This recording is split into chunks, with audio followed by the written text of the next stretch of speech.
Vega Jewelers, exclusive luxury bridal jewelry exhibition 6th and 7th December, Hotel ITC Grand, Bay Beach Road, Vizag. అంత కాదనుకున్నా మన life లో ఉన్న person vibrations మన మీద పడతాయి. Yes Pavitra garu I know she's not at all a complicated person, very simple. మొన్న నేను form లో షూట్ చేసినప్పుడు పరిచయం అయినప్పుడు కలిసినప్పుడు కూడా she's very simple, very humble. Very first time చూసినప్పుడు ఎలా ఉన్నారు ఇప్పుడు కూడా అలాగే. మీ మీద పవిత్ర గారి impact definitely you're looking at me. Yeah, అందుకోసమే ఈ క్వశ్చన్. సి జనరల్గా ఏమవుతుందంటే అంటే కాంప్లికేటెడ్ అని పక్కన తీసేస్తే ఒక్కొక్క మనిషికి ఒక జోన్, ఒక స్పేస్ ఉంటుంది. ఇద్దరు కలిసి ఒక లైఫ్ ట్రావెల్ చేసేటప్పుడు వీళ్ళ తప్పు వాళ్ళ తప్పు అని కాదు, చాలా ఇష్యూస్ వస్తాయి. కానీ మొన్న రాష్మిక మందాన చెప్పింది నాకు చాలా నచ్చింది. అది నేను అదే ఆలోచిస్తా. సి ఇద్దరు కలిసి ట్రావెల్ అవుతున్నప్పుడు వాటితో అడ్జస్ట్ అవ్వడం కాదు, ఏమిటి అలైన్. అడ్జస్ట్కి అలైన్కి చాలా డిఫరెన్స్ ఉంది. When you align, I'm talking not about it myself, I'm talking about everybody. I like what she said, I put it on my status also, Rashmika Mandanna. అది వెన్ యూ అలైన్ అంటే it should come from your heart. This a life travel. ఆ alignment రెండు పక్కల పర్ఫెక్ట్గా ఉన్నప్పుడు the vehicle moves beautifully. Life is also like that. So I believe in that. ఎందుకంటే ఏది no body is a very happy person in life. There is always a pain inside, అందరికి ఉంటుంది. But దాన్ని అవతల వాళ్ళు ఒకళ్ళ pain ఒకళ్ళు తీసేసి ముందుకెడుతున్నప్పుడు life is beautiful. So did you believe, అంటే కపుల్ ఆఫ్ ఫెయిల్యూర్స్ ఉన్నాయి మీకు లైఫ్లో, పర్సనల్ లైఫ్లో. మళ్ళీ లైఫ్లో లవ్ అంటే ఒక మనిషి మీద ఆధారపడేంత లవ్ నా లైఫ్లో మళ్ళీ దొరుకుతుంది అనుకున్నారా? కొన్ని ఎక్స్పెక్ట్ చేసి రావు, అది దానంతటా I believe in the universe. But అది వచ్చినప్పుడు మీరు అంటే నమ్మగలిగారా, ఇది లవ్వే, ఇది ఓకే, ఇది నేను సేఫ్గా ఫీల్ అవ్వగలను ఇక్కడ అని? It took time. అంటే నమ్మకం కోల్పోయినప్పుడు నమ్మకం రావడానికి టైం పడుతుంది. సో నమ్మకం అనేది కూడా ఒక చెట్టు లాంటిది. ఒకసారి కొట్టేసిన తర్వాత చాలా కష్టం రావడం. అది చిగురుస్తున్నప్పుడు చాలా హ్యాపీగా ఉంటుంది. So that way you know like more or less we're happy. And అదే చెప్తున్నా కదా, సి ఒక్కొక్కరు డిఫరెంట్ టేస్ట్స్ ఉంటాయి, డిఫరెంట్ ఫుడ్ హ్యాబిట్స్ ఉంటాయి, డిఫరెంట్ లైఫ్ స్టైల్స్ ఉంటాయి, వర్క్ డిఫరెన్స్ ఉంటుంది. ఒక్కోసారి నేను 3 రోజులు 4 రోజులు డే అండ్ నైట్ వర్క్ చేస్తుంటాను. నేను కదా రాజ్ కపూర్ దగ్గర నుంచి ఎవరైనా ఫిలిం పీపుల్ ఇంట్లో ఎవరైనా కూడా ఇంట గెలిచి రచ్చ గెలిచాలి. ఏంటంటే ఇల్లు బాగుంటేనే రచ్చ గెలవగలుగుతాం. సో ఆ అట్మాస్ఫియర్ ఎవరైనా కోరుకుంటారు, నేను అదే కోరుకుంటాను. I'm happy. And God blessed you in that aspect. I guess so. Thanks to God and thanks to the universe. Sir మీరు ఆల్రెడీ వెరీ మచ్ ఆక్యుపైడ్ ఉంటారు పొద్దున్న లేచిన దగ్గర నుండి. Yes. And Vijay Krishna towers, me business, ఇవన్నీ చాలా ఉన్నాయి. కొత్త ఆస్పెక్ట్ స్వీట్ మ్యాజిక్ తో కొలాబరేషన్ ఏంటి సార్ ఇది? అంటే బేసికల్గా మా కృష్ణ గారు కానీ విజయమల గారు మేమందరం కూడా ఫుడ్ లవర్స్. నాకు తెలిసి ప్రతి తెలుగువాడు ఆల్మోస్ట్ ఫుడ్ లవరే ఉంటాడు. ఎక్కువ తింటాం, ఎంత తింటామని పక్కన పెడితే ఆ ప్యాషన్ ఇంట్లో కిచెన్ ఎప్పట్లో అద్భుతంగా ఉండేది. సో అంటే ఎప్పుడు ఫుడ్ బిజినెస్ హైదరాబాద్ మెడ్రాస్లో we had 2-star hotel. So ఆ కిచెన్ అంతా కూడా పర్సనల్గా నేను మానిటర్ చేసి పెద్ద సక్సెస్ అయింది. Then we shifted to Hyderabad.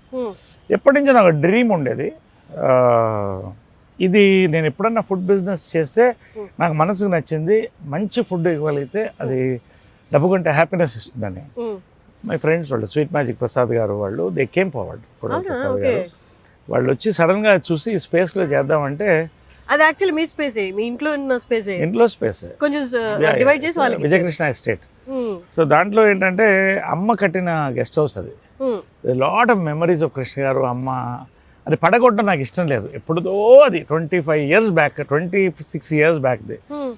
So నేను రిక్వెస్ట్ చేసింది ఏంటంటే ఏది పడగొట్టకుండా, ఒక చెట్టు కూడా నరకకుండా మనం కట్టాలి అని. తప్పకుండా చేద్దామని we designed it. So infrastructure అంతా నేను చేశాను. They got there all the equipment. Then we partnered. Today it's a very busy restaurant. Lunches are so busy. Sweets and ice creams and చాలా సంతోషంగా ఉంటుంది. 10 మంది భోజనం చేస్తుంటే you feel so good. So అది బాగుంటే we thought will go for a chain. But ఎలా sir ఇన్ని చూసుకోవడం, is that okay or we feel overwhelmed? ఎలా ఉంటుంది ఇదంతా? నేను ఒకసారి రామోజీరావు గారి శిష్యుడు, నేను అంటే ఏకలవ్య శిష్యుడిని. ఆయనకి చాలా ఇష్టం నేనంటే. ఆయన ఎప్పుడు అడిగాను, ఒకళ్ళిద్దరు ముగ్గురితో ఇంటర్వ్యూ తీసుకొని, సార్ ఇన్ని ఎలా చేస్తున్నారు అనేది దానికి వచ్చిన నిర్వచనం ఏంటంటే బిల్డ్ థాట్స్ బిల్డ్ పీపుల్. ఈ రెండు అమల్గమేట్ అయితే you need good people around you, from your managers to your legal teams to audit teams to doctors, have the best. It takes time, 10 ఏళ్ళు పడుతుంది తర్వాత. సో ఇవన్నీ కూడా ఇంకొకటి ఏంటంటే I do this compartmentalization of time. For example 24 hours ఉంది, ఎవరికైనా 24 hours. దీంట్లో ఎలా కంపార్ట్మెంటలైజ్ చేసుకొని మనం మెంటల్గా సెట్ చేస్తే you can do many things. You just have to work on this. రెండోది I do this build operate transfer. అంటే I build a thought, build an infrastructure, operate with my team and hand out to them. So night నేను ట్రావెల్లో డెబనైర్లు కానీ కార్లు కానీ వస్తున్నప్పుడు all my results morning వచ్చేస్తుంది నైట్కి. ఇంటికి వెళ్ళగానే ఒక 1/2 hour రేపు వర్క్స్ అన్ని మెసేజ్ పెట్టేస్తాను అందరికి, ఆల్ మై మేనేజర్ ఇంక్లూడింగ్. పొద్దున్నే 5:30కి లేస్తాను కదా వాకింగ్ 6 గంటలకి. ఈ వాకింగ్ గార్డెన్లో నా న్యూస్ ఇవన్నీ వింటూ ఆ రోజు ప్లానింగ్ అయిపోతుంది 1/2 hour లోపల. ఇవాళ ఇది చేస్తున్నాం. దాంట్లో నా పాలసీ ఏంటంటే ఒక స్వకార్యం, ఒక మంచి స్వామి కార్యం చేయాలి. అంటే ఒక చెట్టుకు నీళ్ళు పోసినా మంచి కార్యమే, ఒకళ్ళకి ఒక చిన్న సాయం చేస్తున్నా, అది నేను మైండ్లో పెట్టుకుంటా, అది అంతా జరుగుతుంది. Then there is also morning వెళ్తున్నప్పుడు ఇంత పెద్ద స్పేస్ ఇది. సో పొద్దున్న వాకింగ్లో వీడియో తీసుకుంటే వెళ్ళిపోతాయి ఎక్కడ చెత్త చెదారం ఉంటాయి. సో అవన్నీ గ్రూప్లో పెట్టేస్తే ఒక గ్రూప్లో అది హౌస్ కీపింగ్ గ్రూప్ ఉంటుంది, మొత్తం క్లీన్ అయిపోతుంది. So every minute can be enjoyed without being wasted. కానీ సార్ యూజువల్లీ ఇంత కేర్ తీసుకోవడం అనేది ఇంత ఆక్యుపైడ్ థాట్స్లో కొంచెం కష్టమే. మీరు చాలా ఈజీగా హ్యాండిల్ చేస్తున్నారు, కానీ ఇన్ని పనులు ఉన్నప్పుడు ఇంత కేర్ తీసుకోవడం, ఇంత కాన్సన్ట్రేట్ చేయడం, అది డైలీ కాన్సన్ట్రేట్ చేయడం అనేది కొంచెం కష్టతరమైంది. బట్ గాడ్స్ గ్రేస్ మీరు చాలా చక్కగా చేస్తున్నారు. నేను లాస్ట్ టైం వచ్చినప్పుడు కూడా ఒక క్వశ్చన్ అడుగుదాం అనుకున్నాను, ఇప్పుడు ఆ టైం వచ్చింది. లైఫ్లో ఒక పాయింట్ తర్వాత కొన్ని వాటి మీద అన్ఇంట్రెస్టెడ్ అవుతాం. చూసాం కదా, చేసాం కదా, ఇన్ని రోజులు చేస్తున్నది కదా, ఆ రొటీన్ అనేది కొంచెం మనకి దాని మీద మక్కువ పోయేలా చేస్తుంది. మీకు అలా మక్కువ పోయిన ఆస్పెక్ట్ ఉందా లైఫ్లో? ఎప్పుడు కూడా నువ్వు చెప్పిన దాంట్లో నా ఆన్సర్ ఉంది.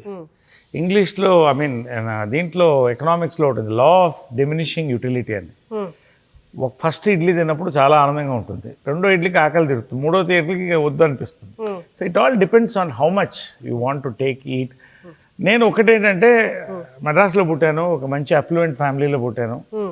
I enjoyed everything from cars to pubs to అప్పట్లో ఫస్ట్ డిస్కోథెక్స్. ఇవన్నీ కూడా పార్ట్ ఆఫ్ గ్రోయింగ్ అప్, ఇవన్నీ కాదట్లా. బట్ యాజ్ యూ ఏజ్ కొంత you have to first focus on your health, రెండోది family and your life around you. మూడోది ఏంటంటే you have to focus on అంటే మనకు టైం ఒక ఏజ్ దాటుతున్నప్పుడు you know your time is getting limited. So ఆ టైంలో you should enjoy the best with what you want to do. మనం ఏం చేస్తున్నాం అవి కరెక్ట్గా ఉండాలి. నిరుత్సాహం రాదా? నిరుత్సాహం ఒక టైంలో వచ్చేది, చాలా వచ్చేది. ఏదన్నా జనరల్గా సినిమా ఫ్లాప్ అయినా లేకపోతే నేను అనుకున్నది జరగకపోయినా. కానీ ఇప్పుడు నాకు ఒక ఫిలాసఫీ వస్తుంది. నేను ఇప్పుడు యూనివర్స్ నమ్ముతున్నాను, బాబాని నమ్ముతాను, సాయిబాబాని, షిర్డీ సాయిబాబాని. నాకు ఏమనిపిస్తుంది అంటే నాకు వచ్చేది నాకు వస్తుంది, నాకు రాంది రాదు, దాని గురించి ఎందుకు బాధపడతాం, ఇంకా చాలా ఉన్నాయి కదా చేయడానికి లైఫ్లో. సో ఈ సినిమా కాదు ఇంకో సినిమా వస్తుంది, ఏదో ఒకటి, what ever you like you enjoy it. So basic ఏంటంటే మన హిందూ ఫిలాసఫీలో, దీంట్లో కూడా, హిందూ ధర్మంలో కూడా ఏమంటారు, తిరుపతి కళాస్తి పక్కపక్కనే ఉంటుంది. బిఎన్ రెడ్డి గారు వాస్తు పుస్తకంలో ముందు తిరుపతి ఉంటుంది, వెనక కాళహస్తి ఉంటుంది. దానికి ఏంటంటే హిందూ ధర్మంలో ఏంటంటే నీ లైఫ్ వైభవం, వెంకటేశ్వర స్వామి అంటే వైభవం, శివుడు అంటే వైరాగ్యం. సో ఎప్పుడైతే నీ లైఫ్ వైభవంతో స్టార్ట్ అయ్యి వైభవం చూసి వైరాగ్యంలోకి నువ్వు వెళ్ళావనుకో, నువ్వు చెప్పిన దానికి ఆన్సర్ వచ్చేస్తుంది, నీకు ఏది కావాలనిపించదు. నిజంగా నాకు ఇవాళ ఏంటి, దేవుడు కావాల్సింది అన్నీ ఇచ్చాడు, పర్సనాలిటీ కానీ టాలెంట్ కానీ, మా అమ్మ. So they given everything and I taken it and దాన్ని కాపాడుకోవడం అనేది that is very important. So ఇప్పుడు అన్నీ చూసేసిన తర్వాత now my focus is on work, service, support, help and small what ever I like. But my major నాకు ఇవాళ ఏంటంటే నా కెరియర్. నేను ఒక టైంలో కెరియర్ని పోగొట్టుకున్నాను, నా స్వయంకృపరాధం కొంత, కొంత డీవియేషన్ అవ్వడం. బట్ టుడే 60లో ఎంత కెరియర్ నాకు షూటప్ అవ్వడం, 50 years, 53rd year ఇప్పుడు. సో ఇంత రావడం నేను కోరుకున్నంత life, happy personal life, happy ఇంత వచ్చినప్పుడు ఇప్పుడు ఎలా ఉంటుందంటే ఉన్నది ఇంత దేవుడు ఇచ్చాడు కదా చాలా. సో అలాగా వైభవం నుంచి వైరాగ్యానికి వెళ్ళిపోవాలి. ఇవాళ నేను పొద్దున అంటే ఇంతకుముందు వెళ్ళిపోయేవాడిని, ఇప్పుడు నేను ఖచ్చితంగా ఎంత బిజీగా ఉన్నా అర్ధగంట పూజ చేస్తాను. నేను రాగానే వాళ్ళిద్దరికి మొక్కుంటాను, అమ్మ కాళ్ళకి నమస్కారం పెడతాను, అమ్మ టెంపుల్కి నమస్కారం పెడతాను, తర్వాత దేవుడి దగ్గరికి వస్తాను. ఈ దేవుడు లేకపోతే వాళ్ళు లేరు కదా. So through them we're seeing life. So ఇవన్నీ ఒక 20 నిమిషాలు అద్భుతంగా, ఒక 15 నిమిషాలు I pray nicely and I meditate. ఏమన్నా మంచి జరిగితే సాయిరామ్ అనుకుంటాను. మీ లైఫ్లో ఆర్థిక కష్టం లేదా ఈ నెల ఎలా గడుస్తుందా అన్న ఆస్పెక్టే లేదు కదా సార్. అంటే మీరు పుట్టింది ఐశ్వర్యంలోనే, అమ్మిచ్చారు, తర్వాత మీరు సంపాదించుకున్నారు, మీరు నిలబెట్టుకున్నారు. సో మీకు ఆర్థిక భయం అన్నది ఎప్పుడూ లేదు కదా? ఎప్పుడు లేదు కాదు. సిల్వెస్టర్ స్టేలోన్ కూడా ఎప్పుడన్నా నేను ఆర్థికంగా కోల్పోతానని భయపడేవాడంట. అంటే నేను చిన్నప్పటి నుంచి కొంచెం బోల్డ్ డెసిషన్స్, అంటే బొకేస్ అండ్ బ్రిక్ బ్యాట్స్ అంటారు, పూల కుత్యాలు రాళ్ళని రెండింటిని చూశాను నేను. అంటే ఒక టైంలో పీక్ వచ్చినప్పుడు చిత్రం అయిన తర్వాత నాకు సరైన రోల్స్ పడలేదు, రాసేవాళ్ళు లేరు, ఇంతమంది రైటర్స్ లేదు, గొప్ప డైరెక్టర్స్. అంటే అది కెరియర్ పరంగా భయం కదా సార్. ఇప్పుడు నేను చెప్పేది ఎలాంటి అంటే ఉన్నది కోల్పోతానని భయం కాదు. ఎగ్జాక్ట్లీ, ఈ నెల సంపాదించుకోకపోతే ఎగ్జాక్ట్లీ దానికే వస్తున్నాను నేను. సో ఇట్స్ వెరీ, ఎవరితో మాట్లాడలేదు ఈ పాయింట్, ఐమ్ టెలింగ్ యూ. ఒక పాయింట్లో హైదరాబాద్ షిఫ్ట్ అయ్యాం, అంత కొత్త ప్రపంచం, చాలాసార్లు మోసపోయాను. తర్వాత డైవర్షన్, అంటే సినిమాలు ఆర్థికంగా. సో డైవర్షన్ ఒక పక్కన పర్సనల్ ఇష్యూస్, అది ఒక పక్కన ఆర్థికంగా ఏమైందంటే I wanted to go in to politics. Okay, నాకు సిద్ధాంతపరంగా ఐ ఎంజాయ్డ్, బట్ సినిమాకి దూరం అయిపోయాను. రాజకీయంలో డబ్బులు సంపాదించడం నాకు ఇష్టం లేదు, డబ్బులు సంపాదన లేదు. ఒక అడ్వర్టైజింగ్ ఏజెన్సీ పెట్టా, పీక్ వెళ్ళింది అది, peak. It was top agency, 3 అని. తర్వాత నేను ఈ బిజీలో దాన్ని వదిలేశాను. There was a lot of confusion. And finally I sold my last house. నేను కొన్న ప్రాపర్టీని ఉంది, నాకు ఎప్పుడు తినడానికి ఉండడానికి లేదు, ఇబ్బంది ఏం కాదు. ఒక పరిస్థితిలో there was a time that జోబులో 100 రూపాయలు ఉండడం కూడా లేకుండా రోజు కూడా ఉంది నాకు. సో ఒక డీప్ డిప్రెషన్ లాంటి ఒక టైంకి వెళ్ళిపోయి, ఎందుకో ఒక పాయింట్లో ఒక మినిట్ పార్క్లో పడుకుని ఉన్నాను ఒంటరిగా మెడ్రాస్లో, ఏం చేయాలి నెక్స్ట్ అని. కమ్ బ్యాక్ టు ఫిల్మ్స్ అనేది మైండ్లో వచ్చింది, సినిమాలు కళ్ళలోకి వచ్చేది. ఇది ఏ ఏజ్లో? This was around in my 30s end 40s. అప్పుడు ఐ డిసైడెడ్, రైట్, నేను ఫిల్మ్స్కి వెళ్దామని. కూర్చో, ఎవరు నన్ను పిలిచేవాళ్ళు ఫిల్మ్స్లోకి అంటే హీరోని. మీకు కూడా అలా ఉంటుంది సార్, మిమ్మల్ని పిలిచేవాళ్ళు అంటే మీరు వెళ్ళి అడగడమే ఆలస్యం అన్నట్లు అనుకుంటారు. అంటే బీయింగ్, అంటే నాన్నగారిని అమ్మగారిని వీళ్ళందరినీ చూసిన తర్వాత మీరు కూడా ఛాన్సెస్ వెళ్ళి అడగాల అన్న సిచ్యువేషన్? నేను ఎప్పుడు ఎవరిని అడగలేదు అది, ఎందుకంటే నా నమ్మకం ఏంటంటే మనం అడిగితే ఏది రాదు. వాళ్ళకి మనం నచ్చితే మనకు కావాలనుకుంటేనే వస్తుంది సినిమాల్లో. నువ్వు ఎంత ప్రయత్నించా ఫ్రీగా యాక్ట్ చేస్తారన్నా రాడు. అలా కూడా కొంతమంది ఆర్టిస్టులు సఫర్ అయ్యారు. సో నాకేంటంటే బేసిక్గా రైట్, నాకు తినడానికి ఉండడానికి ఉంది, బట్ ఏంటి నా పర్సనల్గా ₹1 లేదు నా చేతిలో. అన్ని బిజినెస్ కోల్పోయింది, అప్పులు. I had to sell a beach house of mine. So finally ఈ ఒక పాయింట్లో ఆలోచించానంటే ఒకటి వచ్చిందంటే, దాని సాంగ్ నాకు చాలా ఇష్టమైన సాంగ్ అది, మౌనంగానే ఎదగమని మొక్క నీకు చెబుతుంది. ఆ సాంగ్ దట్, అంటే అది తర్వాత వచ్చింది. ఐ వాంటెడ్ టు, సరే నువ్వు పోయిన చోట్ల వెతుక్కో అంటారు కదా సినిమా. వచ్చినప్పుడు అసలు సినిమా అంటే నేను హీరోని పడిపోయాను, యాక్టర్గా మళ్ళీ రావాలి, నాకు యాక్టర్గా రావాలి, బట్ నన్ను ధైర్యం చేసి తీసుకునేవాళ్ళు ఎవరు? అప్పుడు నాకు షిర్డీ సాయిబాబా స్వయాన నేను ఒక దర్శనం దొరికింది. ఆ రోజు నుంచి నా లైఫ్ టర్న్ అయింది. షిర్డీకి వెళ్ళిన తర్వాత it very strange incident happened. ఒకరోజు నాకు నా ఫ్రెండ్ ఒకతను, అతని పేరు కూడా సాయి, సడన్గా రాత్రి కొత్త Maruti van, imagine travelling in Maruti van to Shirdi. నేను మంచి కొత్త వ్యాన్ కొన్నానండి, మీరు షిర్డీకి రావాలి నాతో అన్నాడు. సాయిరామ్ అన్న, వచ్చి వెళ్ళిపోయాను. అక్కడ వెళ్ళడం, బాబాని చూసి ఎయిట్ చేశాను. అక్కడి నుంచి ఒక బాండింగ్ కలిగింది నాకు బాబాతో. వాళ్ళు రింగ్ వేసుకోలేదు, ఇంకా లోపల ఉంది, హడావుడిలో తీసుకోలేదు. అక్కడి నుంచి స్టార్ట్ అయ్యి తిరిగి వచ్చాను. అక్కడ నువ్వు కోరుకుంది జరుగుతుంది అనేది దాంట్లో ఉంది, పుస్తకంలో అన్నీ ఉంది. వచ్చి కూర్చున్న చంద్రవంశం సినిమా వచ్చింది. 5 మంది హీరోలు, కృష్ణ గారు, సుమన్, శివాజీ, నేను, ఇంకా 5 మంది మొత్తం, రోహిత్. ఆ ఇంటికి 2 ద్వారాలు ఉండేది, ఫిల్మ్ నగర్ బంగ్లోకి. నేను ఎలా వెళితే షిర్దీ సాయిబాబా వేషం ఒక ఆయన వేసాడు. అసలు షిర్దీ సాయిబాబా లానే ఉండేవాడు. ఆయన సడన్గా వచ్చాడు. సడన్గా వచ్చి స్వామి కూర్చోండి అన్న. ఈ లోపల ఇటెవరో వచ్చారన్నారు ప్రొడ్యూసర్.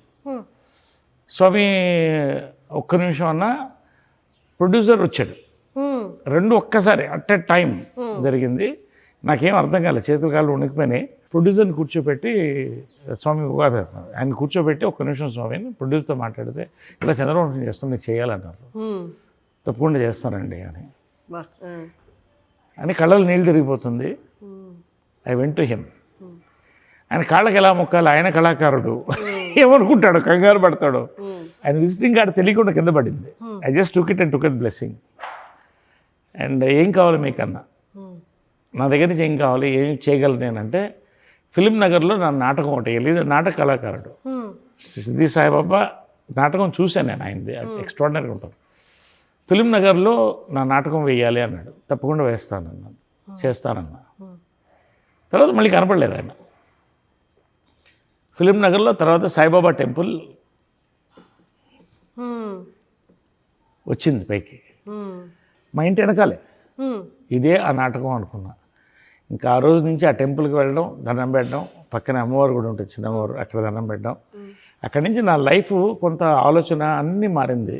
సరే, ఇంకా అట్లా సినిమాలు రావడం మొదలెట్టింది, బిజీ అయిపోవడం మొదలెట్టాను. ఓ పక్కన అమ్మ కూడా కొంచెం సంతోషంగా ఉంది. ఇంకా అక్కడి నుంచి వరుసగా సినిమాలు రావడం, నా మైండ్ కూడా చాలా బాబా వచ్చిన తర్వాత మారింది.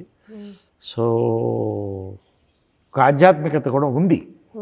ఇంకొంత as a age maybe I will go more philosophical, more into religion, more into not religion, what you call దైవభక్తి and all these things. So అదొక పెద్ద టర్నింగ్ పాయింట్ నా లైఫ్. ఇప్పుడు ఐ బిలీవ్ ఇది నాకు వస్తుందంటే బాబా వల్ల వస్తుంది, రాలేదంటే రాలేదు. ఏమవుతుంది, లైఫ్ ఏం ఆగదు కదా. చాలామంది ఎందుకు చెప్తానంటే సూసైడల్ థాట్స్, యాక్టర్స్ కానీ ఎవరు కానీ, స్టూడెంట్స్, చిన్న స్టూడెంట్స్ చచ్చిపోతారని భయం, ఇంట్లో కొడతారని వాళ్ళు. See all this, you have such a beautiful life, దేవుడు ఇచ్చాడు నీకు, కొంచెం నిలబడు, నీకు వస్తుంది అన్నీ నీ చేతికి ఇస్తాడు దేవుడు, నీకు కావాల్సింది ఇస్తాడు, సాటిస్ఫై అవ్వు. సో మీరే హీరో, బట్ ఈ తరం హీరోలకి ఫాదర్గా చేస్తున్నారు. మీ ముందే ఇంకొక హీరోని హీరో అంటే లోపల కలుపుకోమంటారు. చాచా నెవర్, అంటే not in a bad way. ఒకప్పుడు నేను కదా హీరో, అంటే హీరో అంటే సెట్లో మీరే కదా, మీరు తిరిగి చూసేవాళ్ళు. నేను చెప్పనా ఒక 4-5 ఫిలిమ్స్ తర్వాత ఇందాకే చెప్పాను, ఆ హీరో అనే దాని మీద మోజు పోయింది. యాక్టర్ అవ్వాలి, డిఫరెంట్ రోల్స్ చేయాలని. బట్ హీరో కనుక నేను చేయగలుగుతాను అప్పుడు. బట్ అలా చేశాను, చిత్రం, జంబలగడ పంబ, ఇవన్నీ. సెకండ్ ఇన్నింగ్స్ వచ్చిన తర్వాత క్యారెక్టర్ యాక్టర్గా I was enjoying. S V Ranga Rao character actor కదా. So all these things I'm an actor. And heroes life వాళ్ళది, అదే ఐఎమ్ ఏ హీరో, దాన్ని మార్చలేరు కదా. ఇప్పుడు 3-4 సినిమాలు మళ్ళీ హీరోగా వచ్చింది, నా ఏజ్ హీరోగా. ఐఎమ్ హీరో, నీ హీరో చేస్తున్నప్పుడు this is a revolution everyone expected sir. అంటే హీరో అంటే ఈ క్యారెక్టరిస్టిక్స్ ఉండాలి, ఈ ఏజ్ లోపలే ఉండాలి, లేకపోతే ఈ ఒకవేళ ఓల్డ్ ఏజ్ అయినా యంగ్ ఏజ్గా వాళ్ళని కన్వర్ట్ చేసి లుక్స్ అలా కాకుండా హీరో ఈజ్ ఎ హీరో, దానికి అసలు ఏజ్ లిమిట్ లేదు అన్నట్టు. ఎవ్రీథింగ్ ఈజ్ ఒక స్టోరీ పోర్ట్రేట్ చేసే వాళ్ళు ప్రతి ఒక్కరు హీరో అన్నట్లు. అంటే ఒకటమ్మా, ఇదంతా టైం. ఒక టైంలో హీరో అంటే డ్యూయెట్లు, ఫైట్లు, తరతరాలుగా వాళ్ళు ప్రపంచాన్ని ఊపారు. వాళ్ళ టైమ్స్ ఆర్ చేంజింగ్. హాలీవుడ్ ఏదైతే 20 years బ్యాక్ చూసామో ఆ రెవల్యూషన్ ఇప్పుడు వచ్చింది. డస్టిన్ హాఫ్మ్యాన్ దగ్గర నుంచి యూనో సిల్వెస్టర్ స్టాలోన్ దగ్గర నుంచి everybody is doing the roles. అంటే హీరో అంటే ఇప్పుడు ఏంటంటే ఆ కథకి నాయకుడు. So that's it. ఇప్పుడు వీరాంజనేయులు విహారత చేశాను, ఏనుగుతుండం గట్టిగచ్చలం చేశాను, ఇప్పుడు ఇంకా 3-4 చేస్తున్నాను. ఇప్పుడు బ్యూటిఫుల్ ఫిల్మ్స్ హీరోగా క్యారెక్టర్ ఆర్టిస్ట్గా వస్తున్నాయి, సంతోషంగా చేస్తున్నాను. I'm enjoying. ఎందుకంటే కొత్త క్యారెక్టర్స్ ఇవి నన్ను పెంచుతున్నాయి. నా హీరోగా నేను అది కాదు, I'm enjoying my this thing is an actor. హీరోగా వచ్చినా హీరో చేస్తా, యాక్టర్గా వచ్చినా యాక్టర్ చేస్తా. I enjoy with all the heroes. నా హీరోస్ చాలా మటు young people, all 25, 35. We rock together, we have workshop, we party together. Time ఉన్నప్పుడు మంచి భోజనం చేస్తాం కలిసి, మంచి కాఫీ తాగుతాం. So it's a great phase, I'm enjoying. దాన్ని నేను పోగొట్టుకోదలుచుకోవాలి. ఓకే సార్, మీ గెట్ టుగెదర్ ఒకటి నేను చూస్తాను, మీ యాక్టర్స్ అందరూ 80s, 90s యాక్టర్స్ అందరూ గెట్ టుగెదర్ అయినప్పుడు భలే ఉంటుంది. ఆ పిక్చర్ చూడడానికి కూడా కన్నుల పండగగా ఉన్నట్లుంటారు. బట్ అది చూస్తున్నప్పుడు నాకు ఒక థాట్ వచ్చింది సార్. అంటే ఇంతకుముందు ఎవరికైనా కూడా వచ్చి ఉండొచ్చు చూసినప్పుడు. అంటే అప్పుడు అందరూ యాక్టర్స్గా చేస్తున్నప్పుడు, అప్పుడు హీరో హీరోయిన్లుగా చేస్తున్నప్పుడు వాళ్ళ మధ్య క్రష్లు ఉంటాయి, లేదా లవ్ అఫైర్ నడిచిన పేర్స్ కూడా ఉండుంటారు. వాళ్ళు మళ్ళీ నెల తర్వాత వస్తున్నప్పుడు, కలుస్తున్నప్పుడు ఒక కైండ్ ఆఫ్ ఆక్వర్డ్నెస్ ఏమైనా ఉంటుందా, లేకపోతే అన్నీ మర్చిపోయి ఫ్రెండ్స్ అన్నట్లు ఉంటుందా? See, that's all private personal issues. అంటే I don't want to discuss on personal issues. పేర్లేదు కదా, ఆ సిచ్యువేషన్ ఎలా ఉంటుంది అని. ఇప్పుడు రాజ్ కపూర్ సినిమా మేరా నామ్ జోకర్లో ఆ స్టూడెంట్కి టీచర్ మీద క్రష్ ఉంటుంది. The beautiful film. He searches for love and ఫైనల్గా ఆల్ హిస్ టీచర్ అందరూ వస్తారు. He's a big star as a joker. So ఇవన్నీ కూడా crushes are the most common thing. It's a very common thing. It has to happen, otherwise you are not a human. See, జంతువులకు మనుషులు, you're also animal Kingdom. జంతువులు మనుషులు తేడా ఏంటంటే, జంతు కింగ్డమ్లో including మనుషులు అందరికీ కామం ఉంటుంది. కామం కూడా కావాలి కొంత, లేకపోతే సృష్టి జరగదు కదా. కానీ జంతువులకి మనకి తేడా ఏంటంటే, వీ హ్యావ్ 6th సెన్స్. ఎంతవరకు it is 2 hearts have to connect. కామకుడు అమ్మాయి వెంట పడతాడు, ప్రలోభ పెడతాడు, హింస పెడతాడు. ప్రేమికుడు ఎదురెళ్తాడు, ఐ లవ్ యూ చెప్తాడు, చేయి పట్టుకొని నడుస్తాడు. ఎన్ని గొడవలు వచ్చినా, ఎన్ని యుద్ధాలు వచ్చినా నువ్వు నాతో ఉంటావు అని తీసుకెళ్తాడు. అదే difference. So that way, see, class of 80s we have a very healthy time. We enjoy, all of us have a lovely time together. We are all like a family. That's an extended family. Morning నుంచి we are all on WhatsApp. చిన్న బాధలు కూడా చెప్పుకుంటాం. అది అలాగా actors చాలా తక్కువ కష్టం కదా. యాక్టర్స్ ఎవరితో చెప్పుకుంటారు? యూ హ్యావ్, మోడీ గారు అన్నారు, I'm very lonely on top అని. సో యాక్టర్స్ జనరల్గా ఏమవుతుందంటే ఒక టైం తర్వాత దే బికమ్ లోన్లీ. అసలు లోన్లీ కాకూడదని ఈ concept Suhasini she mooted this. So we were together. అప్పుడు ఒక సినిమా చేస్తున్నాం, అల్లు అర్జున్ సినిమా అప్పట్లో. సో ఆ సినిమాలో ఆలోచన వచ్చింది, మైకేల్ జాక్సన్ ఒంటరిగా చచ్చిపోయాడు, ఇంత గొప్ప స్టార్, మనం అందరం కలిసి ఉంటే బాగుంటుంది అన్నప్పుడు ఇది స్టార్ట్ అయింది. ఇవాళ 14th, 15th ఇయర్ నడుపుతున్నాం. ఎక్కడ ఒక్క మనిషి బయటకు వెళ్ళలేదు. ఇంకా ఎక్కువ మంది జాకీ ష్రాఫ్ నుంచి అందరూ, పునందిలో అందరూ జాయిన్ అవుతున్నారు. మోహన్ లాల్ గారు, మన వాళ్ళందరూ కూడా, చిరంజీవి గారు, అందరూ పెద్దవాళ్ళందరూ అందరూ. సో ఆ 48 hours చాలా ప్యూర్గా ఉంటుంది. We have a lovely children, చిన్న పిల్లలాగా అయిపోతాం, సంతోషంగా ఉంటాం. ఎందుకంటే మాకు పోటీలు ఏం లేవు, ఎవరి లైఫ్ వాళ్ళది. రెండోది ఏంటంటే, కష్ట సుఖాలు వచ్చినప్పుడు చెప్పుకోవడానికి 10 మంది ఉన్నారంటే ఎంత బలం మాది. సో క్లాస్ ఆఫ్ 80s వరల్డ్లో వన్ క్లబ్ అలాంటిది ఎక్కడా లేదు ప్రపంచంలో. We're proud to be a part of it. We're proud to be the founders of the club. Perfect sir. అంటే అంతకుముందు ఇలాంటి కలుసుకోవడం అనేది ఉందో లేదో తెలియదు, కానీ ఇప్పుడు మారుతున్న జనరేషన్కి, మారుతున్న టెక్నాలజీకి మీరు ఇలాంటిది ఒకటి క్రియేట్ చేసి నేనున్నానని చెప్పడం అనేది నిజంగా, అంటే మీరు అన్నట్టు యాక్టర్కి ఒక పాయింట్ ఆఫ్ టైంలో అన్ని డోర్స్ క్లోజ్ అయిపోయిన తర్వాత డిప్రెషన్ అనేది మాత్రం లోపలికి ఎంటర్ అవుతుంది. అది ఒక మహమ్మారి. అది వాళ్ళు చూసిన సక్సెస్ రీత్యా, లేకపోతే వాళ్ళ ఒక హైట్లో ఉన్న దాని పట్ల బయటికి ఎక్స్ప్రెస్ కూడా చేసుకోలేని సిచ్యువేషన్స్ ఉన్నాయి. అలాగే చాలా సూసైడ్స్ కూడా అయ్యాయి. This group you said it's a hope. Not only a hope, it is ఒక నమ్మకం, ఒక ధైర్యం, కొండంత ధైర్యం. మేము పెడుతుంటాం వాళ్ళకి message. Your compliment motivated me. Actors కావాలి, యూ నీడ్ కాంప్లిమెంట్. ఎవరు కాంప్లిమెంట్ చేస్తారు? నీతో ఉన్న స్నేహితులు, బంధువులు కూడా విడిపోతారు, స్నేహితులు అన్నవాళ్ళు విడిపోరు. అదే క్లాస్ ఆఫ్ 80s. సో ఆ రోజుల్లో ఏంటంటే, నేను చిన్నప్పుడు ఈ క్యారవన్లో ఉండేవి బాబు, చిన్నది, అందరూ ఒక ఏరియాలో ఉండేవాళ్ళు. రామారావు గారు, కృష్ణ గారు, నాగేశ్వరరావు గారి దగ్గర నుంచి హీరోయిన్స్ అందరు, సావిత్రి గారు, అంతా 3 kilometers రేడియస్. సంతోషంగా అలా చెట్ల కింద కూర్చొని భోజనం చేసేవాళ్ళు, ఒకరికొకరు ఉండేవాళ్ళు అప్పట్లో కూడా. ఇప్పుడు అది లేదు. ఎందుకు? ఎవరి లైఫ్ వాళ్ళది అయిపోతుంది, టైం కన్స్ట్రెయింట్ ఇది. సో ఈ పాయింట్లో class of 80s is an inspiration. నేను అనేది ఏంటంటే, it's not only actors, people who have retired, people who are still working, some of them retired, ఎవరైనా సరే. We have another group called friends group. దాంట్లో కోదండరామరెడ్డి గారు ఉంటారు, రాఘవేంద్ర గారు వస్తారు, then we have Gopal Reddy garu, B Gopal garu, plus other sectors, pharma sector, other sectors అందరు కలుస్తారు, పెద్ద పెద్ద వాళ్ళు. నెలకు ఒకసారి కలుస్తాం, హైదరాబాద్లో ఉంటాం కాబట్టి. We have a great WhatsApp group, joke చేసుకుంటాం, లాఫ్ చేసుకుంటాం. సో నేను అనేది ఏంటంటే, దీంట్లో నేను చెప్పేది ఏంటంటే, మీరు మీ ఫ్రెండ్స్ని పోగొట్టుకోవద్దు. యూఆర్ నాట్, నీ కెరియర్ అయిపోయిందంటే నీ లైఫ్ ఓవర్ కాదు. You have friends, you form a group. You're worthy to live. అందరూ ఐఎమ్ నాట్ వర్తీ అని ఫీల్ లోకి వెళ్ళిపోతున్నారు. ఎగ్జాక్ట్లీ. సో నువ్వు ఏమైనా చేసుకో, హ్యాపీగా జోకులు వేసుకో, మాట్లాడుకో, కలు భోజనం చేయి, లేదా పార్టీ పెట్టుకో, అసలు ఏం చేయొద్దు, ఖాళీ ఏమవుద్దు. ఒక 5 ఎకరాల పొలం సరదాగా తీసుకో, అందరు దున్నండి, మంచి చెట్లు పెట్టండి, మీ మనవలు ఎంజాయ్ చేస్తారు, తలా ఒక ఎకరం వస్తుంది. ఏమన్నా చేయొచ్చమ్మా. మైండ్ అనేది ఇవాళ ఇట్స్ గెటింగ్ లాక్డ్. ఒక పాయింట్లో ఇదే నా లైఫ్, అయిపోయిందా నా లైఫ్, రిటైర్ అయిపోయినా, ఎవర్.